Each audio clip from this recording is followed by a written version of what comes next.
We have to go after the deep state. This is the Praetorian Guard. This is the constant government we've had. This is why we're going to go after the administrative state. Not just the 2 million basic billets in the civilian side of the government, also the contractors, 8 million contractors. We're going after all of it. And we're going to take it apart. And we don't care what the mainstream media thinks about that. Yeah, that's Steve Bannon letting us know how ambitious their malignant plans are for the second Trump administration. Now, he's talking about dismantling our entire system of professional government, servants, and contractors, making them a political tool of the MAGA movement. All of it. Over 10 million people who work with our government are in the crosshairs now.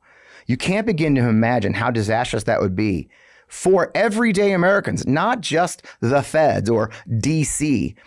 I served in the Army. You cannot imagine how much you touch the federal government in your local towns and government areas than what these guys are going to do and how bad it gets.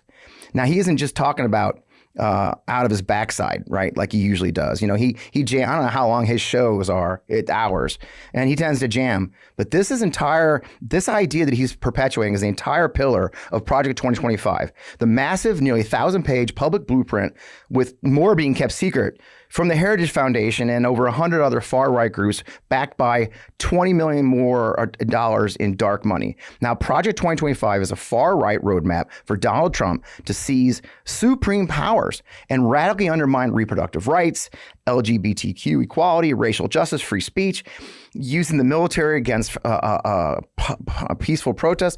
All the democratic institutions and freedoms that you hold dear are in the crosshairs of Project 2025. And that's just the public part. So why are they doing it? Why are they doing this? What is the plan? Well, our friend, Mr. Roid Rage himself, Dan Bongino, tells us precisely why in this little clip from his show. The thing that matters is what? Chat. What matters? Anyone? Power. Power. You can see what I'm mouthing. Power. That is all that matters. No, it doesn't, Dan. We have a system of checks and balances. That's a good one. That's really funny. We do? For those listening, the quiet parts in that piece were him mouthing the words, fucking power. I guess he did that to keep his Psycho Power Hour PG rated. Yes, power. That's the plan. That's why they want to do it. Power for who, you might ask? Well, obviously the far right, the Christian nationalist movement, and more. But what really is going to make your blood run cold, and I can't believe I found this clip, Nick Fuentes, the white nationalist extremist who makes the Klan look like amateurs, has told his followers that he calls groypers, for those not familiar. These white supremacists are called groypers. Well, exactly who the plan is for and who should join it. Check this out. The best thing that people can do right now, if you're a young person, is get involved in one of these things like American Moment or Project 2025 or the Trump campaign. If you're a young guy, you got to get involved in this stuff, and you got to be, you know, if push comes to shove, Trump wins, we got to fill up the White House with groypers. That's what we got to do. I mean, you know, we'll see what happens. We want him to come our way. If not, we just got to fill up his administration with groypers, which means you need to get in the database for American Moment or Project 2025 or AFPI or the Trump campaign. People are always asking me, how could I get involved? Sign up for one of those. Better yet, sign up for all of those. Send an email to all of those. Trump campaign, AFPI, which is America First Policy Institute, American Moment, Heritage, Project 2025. Join any of those. Join all of those. Send an email to all of those and try and get involved.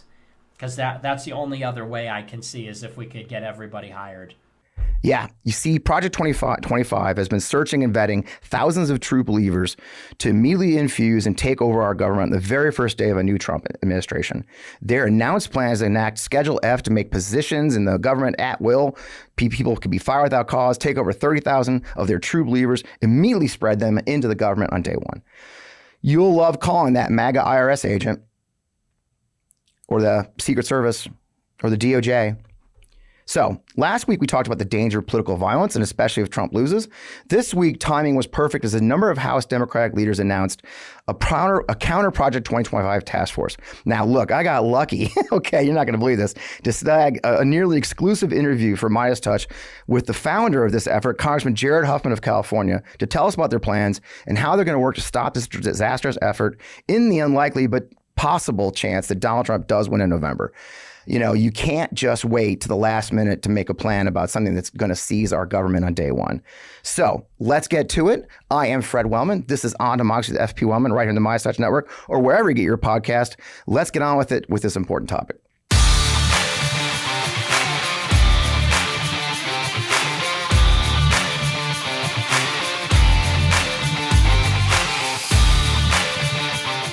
Welcome, welcome, welcome. I am still Fred Wellman, host of On Democracy with FP Wellman, as I mentioned like 30 seconds ago. This is such an important topic. I am thrilled to be able to get the guest we have today to talk about Project 2025. It is just nuts. And thank you for coming to join us. Congressman Jared Huffman's joining us, represents California's 2nd Congressional District, which spans the north coast of the state from the Golden Gate Bridge all the way to the Oregon border, ranking member of the Natural Resources Subcommittee on Water, Wildlife, and Fisheries. And I just found out a native Missourian. So, Matt, sir, welcome to the show. Great to be with you, Fred. Thanks. I really appreciate it. Now, such an important topic. I know you're running around Capitol Hill and I got you short time. You know, I opened with a montage of clips from a host of these most extreme MAGA cheerleaders threatening to use many of the prospects of Project 2025 to take over our government. That shocking one from Nick Fuentes telling his groypers to sign up and join the government. I mean, it's just shocking. But, you know, I have said before, you know, Heritage every 4 years has done a blueprint for the Republican administration.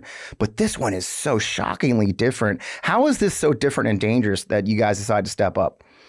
Yeah, they mean it this time. Yeah. And that's what's so alarming if you read this Project 2025 manifesto. Most people don't have time to wade through 1,000 pages of this stuff or to hang out on Steve Bannon's podcast and learn what these guys are up to. So you're doing your part to explain it to people why they should be deeply concerned.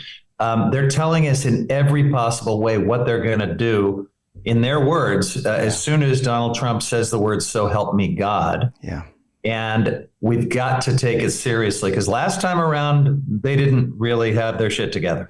It was the dog catches car presidency, and it took them at least a year to figure out where the restrooms were. We don't have the luxury of time this time. That's why we wanted to get this task force put together to help you and others who are trying to spotlight this extreme agenda. Well, I really appreciate it. And it is mind-boggling extreme. And it's funny you say that because it's 1,000 pages. And I always say they did it that way on purpose, I think. You know, I'm an old Army veteran. I was a veterans advocate on Capitol Hill for 10 years and other places. It seems like almost purposeful that it's so thick. It's so bureaucratic. It takes you a minute to read and realize what kind of things you're reading in there because of the bureaucraties. I mean, and some of the most heinous things in there, in your opinion, sir. I mean, you obviously your background's a whole lifetime in environmentalism. You've got partners from every aspect. But what's some of the most heinous things that you see coming in that plan? That is so hard to answer, Fred, because every part of Project 2025 is just loaded with things that are existential threats to our democracy and to our individual rights. So that's one of our challenges with this task force. If you overwhelm people with all of it, you know, you may lose them. So we've got to really make this digestible. And different people will react to different parts of it. I think the invasion of the federal workforce, which you sort of alluded to by these groypers and others, should be deeply disturbing. They're talking about basically gutting the civil service system and instituting a MAGA loyalty system. They're developing their databases of these MAGA loyalists now. You've got Nick Fuentes and others trying to funnel people into these database programs so that on day one, the purge happens and in come these MAGA loyalists. And, you know, I don't know about you, but I kind of think the civil service system that Teddy Roosevelt put in place a century ago is really important for the continuity of government, the competency of government, and the integrity of government. That's going to be swept away. But that's just one of many hair on fire examples you have from this manifesto. Yeah, and it really is significant. Again, I know from as an Army officer, and a lot of people don't understand the aspects of the Army and the military the way I do, in the sense of, when we deployed to combat in Iraq, I went 3 times. We didn't leave anybody behind to run the base. That was civilians. Those are so much of the military runs on a civilian workforce that understands, military officers, military soldiers, we come and go, 20-year career, but you're at a station for a year, 2, 3 years. The reason the military and the DoD runs so smoothly is that continuity and that understanding and the professionalism, the long-term effect. The people that Steve Bannon calls the deep state, I tell people, I think I mentioned in the intro, imagine dealing with a MAGA IRS agent when you have a problem and you happen to maybe do things like I do for a living. You know what I mean? I don't think people understand that kind of stuff. So what was the tip? I mean, I would love to hear how you put together this task force. I mean, you've brought together, I'm not going to list them all, but obviously, Ted Lieu, Annette Berrigan. I mean, you've got an incredible diversity of your caucus. How did you put this together, and what brought these specific people into the fold with you to fight this? So I was part of a briefing for the Progressive Caucus about 2 months ago by ACLU and a number of other groups who are trying to sound the alarm about Project 2025. And it certainly worked for me. I realized in that moment that we needed to step up and do much, much more to spotlight this agenda, mainly because we want the American people to know about it so they can make a good decision this fall. But also in the unthinkable scenario that Trump actually wins the White House, we got to be ready, because they're telling us in every way that this is going to move out at light speed. And if we are on our heels, if we're in denial, if we're reacting to it, we're in real trouble. This could be the end of the game for our democracy this time around. So I began vetting this with some of my colleagues. Incredible interest across the spectrum of the Democratic caucus. And that's why, as you mentioned, we've got the leaders of all of the key caucuses here, the Hispanic caucus, Black caucus, Equality caucus, Pro-Choice caucus, right down the line, because there are parts of Project 2025 that are deeply threatening and disturbing to each of these groups. Yeah, and it really is. And that's what shocked me, too, is that those conversations are occurring. And what I loved, I was in the Army a long time, and we had Chief of Staff General Sullivan many years ago. And his motto of Chief of Staff of the Army was, hope is not a strategy. Yeah. And it's dangerous for us in politics to plan, but nobody ever wants us to plan for losing, right? You can't say losing. And so, I love the fact, and the reason I jumped on the opportunity to talk to you is as a military planner. That's what I did in the Army for most of my career, was I huddled in secure rooms writing plans. You do have to plan for the worst case scenario. The enemy does get a vote in a lot of times. And in politics, we try to avoid those conversations. But I was thrilled to see that you guys said, no, you know what, we have to plan in case we don't win that White House, what we're going to do. And that's unusual in politics. Did you get pushback?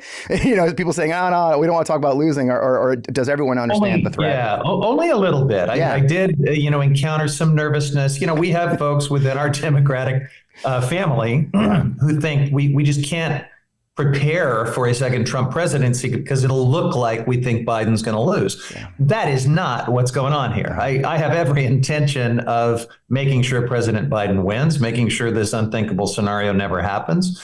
But you're kind of crazy to not at the same time get ready for this. Because here you have this former president who has unleashed a violent mob on the Capitol to try to stop the transfer of power. He has no boundaries and no limitations, no constraints. And he's telling us, and his inner circle is telling us exactly what they're going to do. So you have to be willfully naive to not take that very seriously. And it happens to serve our interests in the election, too, by alerting the American people and helping us win, because they got a clear-eyed sense of what would be coming if we don't win. And it's so true. I mean, I think people they sit on the stupidity of thinking it's going to be the same as it was last time. And especially if you remember, the RNC platform in 2020 was literally whatever Donald wants to do. And these malicious people learned their lesson on that. And they've got a plan. What really worries me, and do you think about the parts, I think I mentioned earlier, the head of Heritage was on a panel, I think, a few months ago, and he literally said out loud that while there is a 1,000-page manifesto online, the secret stuff, there's more there that hasn't been broadcast. I mean, as bad as the stuff that's written is, what do you think could possibly be in the secret parts at this point? Can you imagine the part they're not willing to say out loud? Because they are swaggering like we've never seen before and saying the quiet stuff out loud. Yeah, it's pretty chilling, Brett. And, we're talking about things like using the Insurrection Act and other emergency authorities to do extreme fascist dystopic things with our military. Yeah. We are talking about dusting off old morality codes from the late 1800s and using those to impose biblical values and standards on libraries and teachers and everything else in the public domain. This is really extreme and scary stuff. And I think almost sometimes it's almost cartoonishly evil. I've seen that term used actually, and the clips you saw at the beginning with, Dan Bongino said it's about effing power. They're so cartoonishly evil in their, roid rage t-shirts, but we can't ignore them because of that, right? We have to see through that to the bureaucratic, because that's the thing. Some of those groups, tell us a little bit about the groups beyond Heritage they're involved. I mean, it's more than just them. I know Stephen Miller's there and others. I mean, it isn't just Heritage, is it? No, it's a who's who of the fever swamp of the right wing. All the key players, people that were senior officials in Trump's first administration, people that we know will get top jobs if Trump is this Russ Vought guy. Yeah. Is off the charts extreme in terms of what he wants to see in executive power. There's really no limit to executive power in his worldview. And don't discount the role of extreme Christian extremism in all of this as well. I mean, we talk about, this term Christian nationalist starting to enter the national conversation. A lot of people don't really understand what it is and why it's such a dark threat. Yeah. But these folks absolutely want to impose a mandated Christian nationalism on the country. Russ Vought is one of many extreme Christian nationalists that are driving this. And so that's where the morality codes from the Comstock Act come into play. That's where things like a Muslim ban and a lot more for immigration policy come into play, basically a religious test for immigrants. We're talking about federal programs like apprenticeships that are going to become promotion organs for Christianity, essentially. These are things they're saying in their own blueprint. So, it just goes right down the line. And you asked about some of the other groups. Well, prominent among them is the Alliance Defending Freedom, which is a group where Speaker Mike Johnson cut his teeth as a young lawyer out there trying to tear down the separation of church and state. It's what ADF does in all of these cases that it gins up around the country to tear apart the Establishment Clause and impose this default Christian nation ideology. And they're right there writing their own policies or the secret policies we don't know about. And that's what kind of disturbs me. And that's before we talk about what I think has been estimated $25 million at least in dark money. I mean, what kind of people would fund this madness, do you think? Well, there's a network of right-wing dark money that loves this stuff. And, for the last couple decades, there's been this weird marriage between plutocrats like the Koch brothers and the Mercers and the DeVosses and the Princes. You go right down the line of these folks. The usual suspects. And the most extreme fundamentalist right-wing Christian pastors and organizations. So that's what's coming at us. Basically, this dark money Christian nationalist machine. And you got to take it's real. This is not some conspiracy theory. It is all too real, and it is what's behind Project 2025. Let's take a break there for our sponsor. We've got a couple great sponsors, and I want to come back and I want to talk about what you're going to be doing. So let's talk to our sponsors. We got some great ones this week, and we'll be right back. If you're like me, you understand the pain of finding out what to wear each day. I mean, most clothes I have are uncomfortable, never actually the size I really am, and not to mention how much time is wasted trying to find a good outfit. And when you do have a good fit, you can only wear it for a few hours. We have to change for an important meeting or dinner, find a new outfit. Now, everyone wants to dress well at all times because, simply put, it's a confidence booster, even for men like me. Men's closets were due for a radical overhaul and reinvention, and Rhone stepped up to the challenge. Rhone's commuter collection is the most comfortable, breathable, and flexible set of products known to man, and here's why. Rhone helps you get ready for any occasion with the commuter collection, which offers the world's most comfortable pants, dress shirts, quarter zips, and polos. You've never have to worry about what to wear when you have the Rhone commuter collection. With Gold Fusion anti-odor technology, you'll be smelling fresh and clean all day long. And on top of that, Rhone is 100% machine washable, so you can just ditch it all in the dry cleaner or ditch the dry cleaner completely, put it all in your own washing machine yourself. You know, I'm obsessed with the Rowan Commuter Collection. We're on the move a lot, whether it's I'm catching a flight or I'm going to a meeting or whatever. The Rowan Commuter Collection has never let me down so far. The Commuter Collection get you through any workday and straight into whatever comes next. So here's what I want you to do. I want you to head to rowan.com/Fred. Use promo code Fred to save 20% off your entire order. That's 20% off your entire order when you head to RHONE.com/Fred and use code Fred. It's time for you to find your corner office of comfort. Check out our sponsor, Rowan. I hope you'll buy some outfits today. You know, when we talk about SuperBeets Hard Chews Advanced, we talk about the 3-in-1 mixture of support they give. And my 3-in-1 is, you know, I am as you guys know, I'm a podcast host. I'm also a hiker, and I'm a parent and a grandparent, and I need support for a healthy lifestyle. And the great thing about SuperBeets Chews Advanced is they have the added support of CoQ10 and blood pressure support, paired with a healthy lifestyle. The grapeseed extract in SuperBeets is clinically shown to be nearly 2 times more effective at promoting normal blood pressure than just a healthy lifestyle alone, which I've been trying to live. New SuperBeets Hard Chews Advanced supports healthy CoQ10 level and an important nutrient for heart health, which I live for. The thing I love about the chews is this. One, they taste great. I mean, you get a lot of supplements that aren't great. You know, they're kind of like drinking chalk. But SuperBeets Hard Chews actually taste good. I fit them right in my daily lifestyle. They give me an energy boost. They give me a mind boost when I'm going out to go for a walk. I'm working in the garden for a few hours. I feel good knowing that I'm getting that heart healthy help and support for a healthier lifestyle, which I need after being a veteran of the Army for 22 years. And I have a lot of beat up body parts, and it takes a lot for me to keep on going every day. And I'm happy to say that SuperBeets Hard Chews help me keep that going. Now, CoQ10 generates 95% of the cellular energy that your heart needs in your body, but it can decline with age, stress, and a statin use if you're on statins, which I'll be honest, I have some heart healthy method I take myself. So it's an effective and clinically researched ingredients like SuperBeets. They're the #1 doctor, pharmacist, and cardiologist recommended best brand of beets for cardiovascular health support. So find out how you can get a free 30-day supply on bundles of new SuperBeets Hard Chews Advanced and save 15% for a limited time only by going to superbeetsradio.com and use the promo code FRED.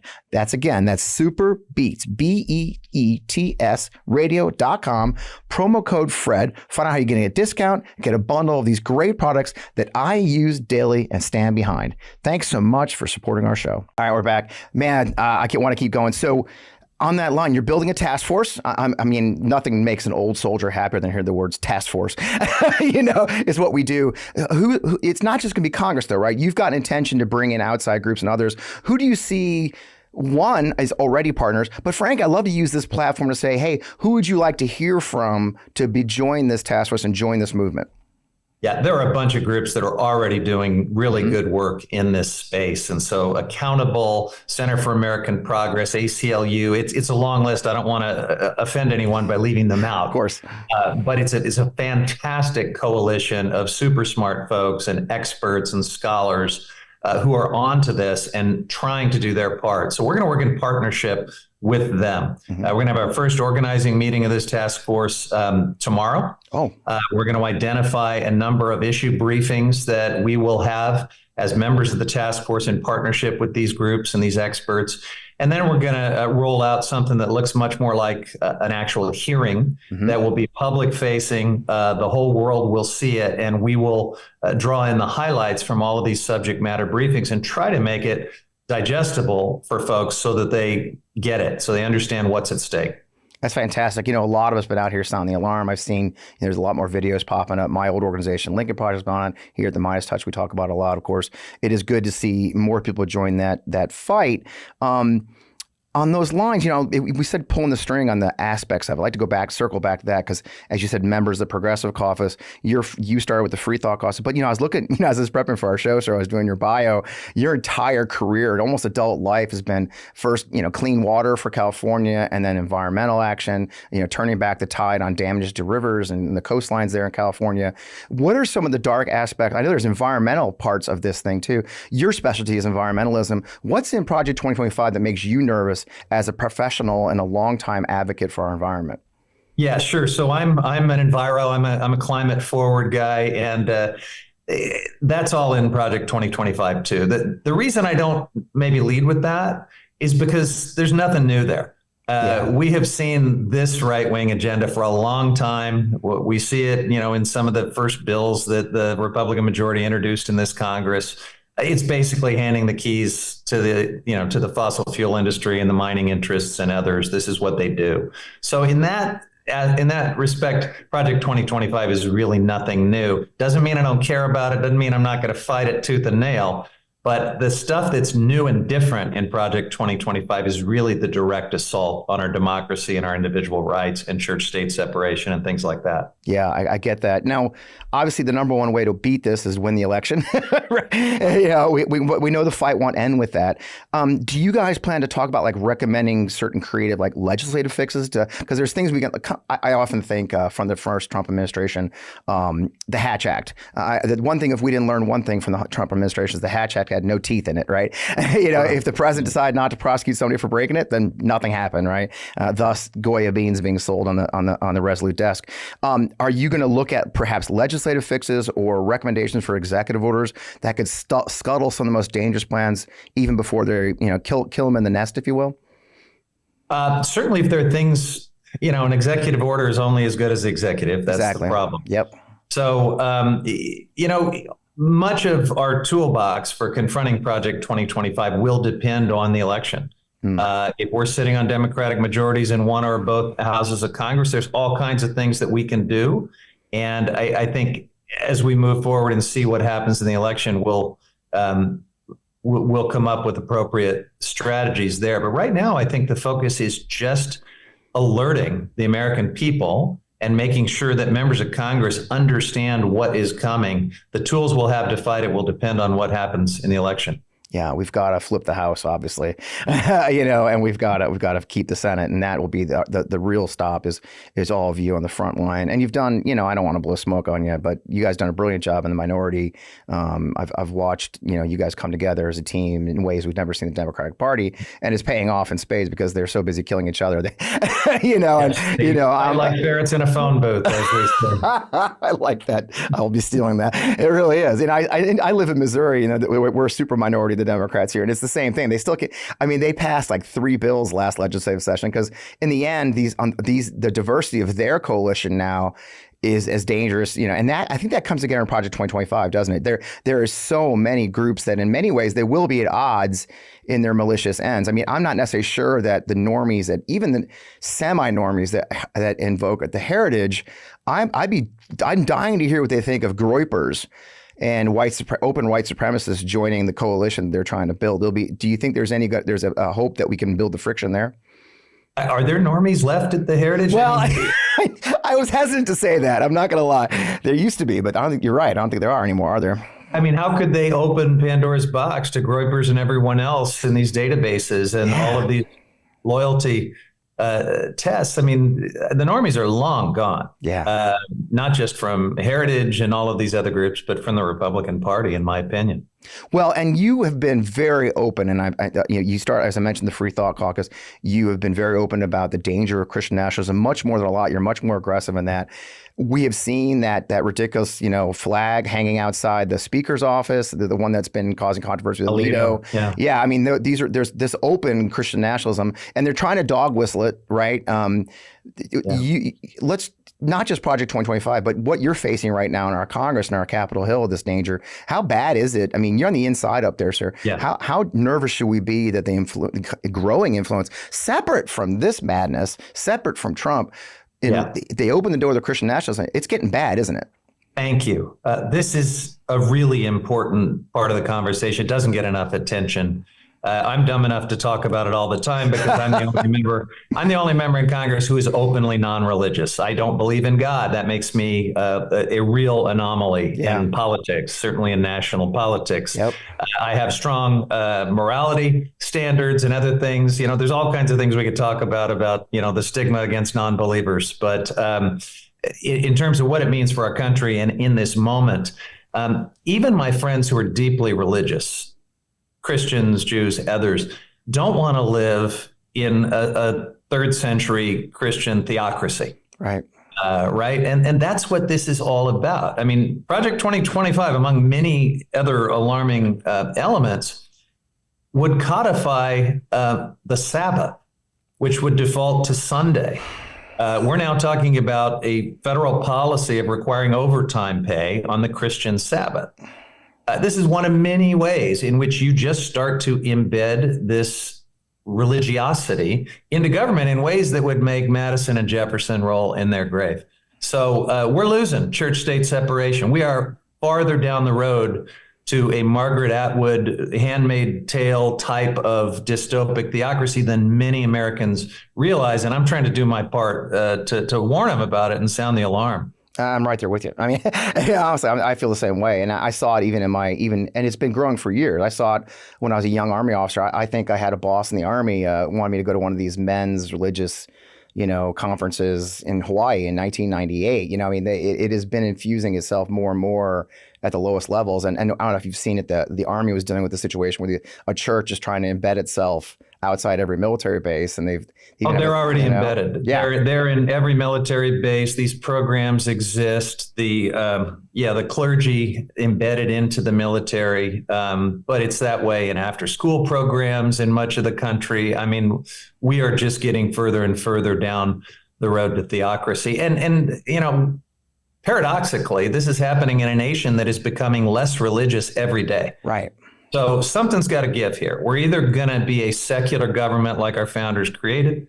We're going to be pluralistic. We're going to respect all religious viewpoints and true religious liberty, or we're going to be this dystopic biblical theocracy that these guys are trying to force on us. It's terrifying. Now, this is going to be the hardest part of this whole conversation, sir. I try to end every show on a positive note, and an optimistic note, and a recent poll was kind of shocking to many, how even to many of us who are politically minded, how many Americans have no idea about Project 2025. They have no idea about Agenda 47, which is the sister project that Stephen Miller claims, which is the official part of Trump's plans. I guess I want to say, can we beat this back even if Trump pulls off the win? And how can our viewers and average Americans help you do this? And do you see hope that we can beat this malignant plan? Yeah, I know we can beat it because pretty much every element of this is deeply unpopular with the American people. So we just got to make sure they know what this is and that they know to take it seriously, because there's so much just conspiracy theory, junk information swirling around as we get closer to this election. That's why it's so important that we just make this known, that we just put it in context.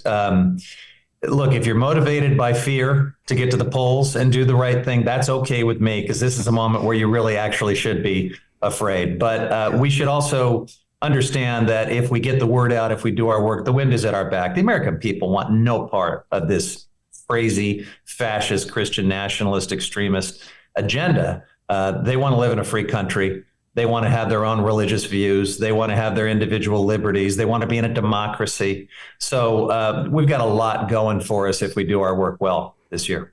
Well, a lot of us are out here to help you. I know we call them the Mighty, the people who watch this network, and I know they're positive and passionate about it. Every time I mention Project 2025, there's a host of comments on the show, which I read, believe it or not, because you can on Midas Touch, and they're passionate about helping. So we're eager to help. What are next steps, sir? And then what can we expect from this and from you, and where can we find more information? You bet. So these subject matter briefings are going to start rolling out very soon here in Congress with the members of this task force. I, by the way, have colleagues coming out of the woodwork to want to be on this task force. So it's going to be really an active group, a broadly representative group, and working in partnership with those outside think tanks and experts that you mentioned. We will bring forward these issue briefings, and then we're going to take them into a public-facing hearing format that will be open for the whole world to see. And at the end of that, we will roll out our conclusions and recommendations probably around the September timeframe. Well, we're eagerly waiting, and we're all happy to help, and we'll keep trying to push the word and get those clips of those briefings out. And I just personally, as an old soldier, I've got a son-in-law who's still serving in the Army that would be subject matter to being thrown into this mess. He himself, just so you know, for perspective, was one of the National Guardsmen that guarded the Lee statue in Charlottesville during the Unite the Right rally in 2017. One of the longest days I've had as a father, to include the 4 combat tours I did myself, was waiting to hear from my National Guard son-in-law whose phone had died that day. So it is, my family and myself know just how dangerous this is when these people are unleashed upon the nation and people get hurt. Thank you for you and your son. And if I could just say one more thing in this conversation, I think it's important that we not let these crazy right-wing extremists define patriotism. Yeah. And you get that, and your son gets that, and I really appreciate that. Thank you. Thank you. Well, we appreciate you for doing this, and as a fellow Missourian, we really appreciate you even more. So thank you so much, and I look forward to hearing more, and we're standing by, ready to help in any way we can. Thanks for having me. Thank you. Wow. I mean, man, I am a happy camper. I'm not gonna lie to you guys. You watch the show regularly. I hope you do. If you're new, welcome. I am so passionate about fighting back against Project 2025. I shockingly do know some of the people involved from my past life, and it's really, really bad. And they've cleverly buried it in administrative bullshit, but it is really bad. And there's something bad for everybody. I mean, and look, I just can't tell you enough. And I talked about last week that I'm in the crosshairs, and I'm going to talk about that now too. Look, if you look at history, they never stop with the first list of targets, okay? They have to have enemies. And once they've cleaned out that first set of enemies, they'll create new ones. And so it's up to all of us to never let America become that. I hope you caught that National Public Radio, the NPR story from This American Life about what we're doing here. That This American Life did focus. They called it Come Retribution is the name of the episode. It's still available online, and you may be hearing at your local NPR station. I've had a number of people reach out to me. I am in that story pretty extensively with friends, the Vinmans and Stephanie Grisham, who I don't know. And they do highlight what we're dealing with, that we are dealing with actual doxing. We're dealing with actual threats to our lives, physical ones, people sitting outside our houses in darkened vehicles. It is very real to those of us who are out here, and that's okay. I mean, as I say in there, like fine, bring it. I mean, I knew that when I stepped up into this business. I knew it when I continued it. I knew it when they started threatening me. That's what we're here for. Having said that, there is an aspect to all this that wasn't really covered in the show. The aspect to all that is the Flynn lawsuit that I've mentioned to you before. For those who don't know, Mike Flynn has decided to individually sue me in federal court for defamation for what is now a single tweet from over 2 years ago. And he wants $150 million. Now, it seems ludicrous, but you also have to understand that the federal court system is very slow. I believe they picked the federal court instead of a state because it is extra, extra slow. For example, we did all of our filings to have it dismissed, to highlight the Florida anti-SLAPP law, all those things, and they've been languishing in the federal court for going on 3 months now. We have not heard a peep from the judge or the court. They're backed up, I'm sure, because it's the federal court in Florida. And so it's just silence. And that's what they wanted. Okay, because I still have to pay for lawyers. I still have to pay for research. We still have to deal with the threat to my professional life. I mean, let's be honest, folks. If you were a corporation's CEO, would you hire a guy with a $150 million lawsuit hanging over his head? I don't know. I was a CEO. I wouldn't. Okay. And that's what they wanted when they filed the lawsuit. Okay. Now, as I said in the NPR piece, there's no one more dangerous than a man with zero assets and zero fucks to give. Okay. And I am that guy. So that's fine. However, I do have to do this. It is costing money. Even though my incredible attorneys, Mark Zaid and Brad Moss, are doing a pro bono, my attorney in Florida is not able to do that. Our researchers and paralegals are not able to do it. Travel, when we start doing depositions here in a couple of months, are not free. Those are the costs that go with a multi-million-dollar lawsuit. Unfortunately, we have a GoFundMe legal defense fund being managed by my lawyer, Mark Zaid, who's very ethical, and I don't touch the money. I will not gain this money that I don't think. I mean, most of it's been spent already. So we're going to put that up on the screen. We're going to put it in the blurb. I would really appreciate for me, I don't often ask for me. I ask you to give to candidates. I ask you to give to forgotten Democrats. But in this case, we are at a point now where I need to kind of fill up the legal defense fund a little bit as we prepare for the next phase, because it does look like this may continue, and we will have to go to the part that actually really starts costing some real money. We'll put that in the screen. It's on the GoFundMe. If you look up Defend Democracy Against MAGA Litigation, just Defend Democracy Against MAGA Litigation, you'll see my picture. I think we'll throw it up on screen here. I would be so appreciative if you consider just a little bit of money, just a couple bucks, just to help us keep this fight going. I am not quitting. I am not settling. I did not turn to my insurance company because, ironically, I'm not covered by that based on the timing of when they decide to sue me. This is on me and me alone to handle this, and I will not step away from this fight. If any of you know me well enough by now, you know I'm not afraid to call it like it is. Mike Flynn does not scare me. Mike Flynn's followers do not scare me. They want us to be scared. You heard Steve Bannon at the very first clip of this show talking about what they plan to do. I didn't run a clip of Steve Bannon saying, we want you to be scared. That ain't going to work, folks. But we also have to be realistic. And for that, I will need some money in the legal defense fund to enable us to continue this fight. So if you would be so kind, I would be forever grateful if you would consider throwing a couple bucks in our legal defense fund. Again, the link is on screen and it'll be on the blurb of the video. And I just, from the bottom of my heart, I appreciate it. I've had some incredible guests. My dear friend Doug Habekost funded a lot of it. I'm so blessed to have Doug in my family and others who have just stepped up in big ways. So I wouldn't be here without you guys. I wouldn't be in the fight if it wasn't for you guys supporting these efforts. As always, you can find out more information on my Substack, fpwellman.substack.com. I always plug Forgotten Democrats. It's the place we're putting money into congressional races, yada, yada, yada. The most important fights ahead of us, folks. We are winning. We will continue to win. These people do not have it in them. They will not beat us. We are America. We are the patriots. We believe in the real founders of this country and what they truly believed, not the misguided and misaligned and lies and twists of truth and myths that they've turned it into. The truth about America is we are a pluralistic, liberal democracy, and none of these nut jobs are going to change that. So thank you for joining the show. Tell your friends, tell your neighbors, like, subscribe, leave a comment. I love hearing from you. In the meantime, keep up the fight. Check out all of our In the Hot Seat interviews with candidates. I've got some incredible ones going up this week. Thank you for everything you are. Thank you for being part of the Maya Smati. We will see you next week right here in the same place.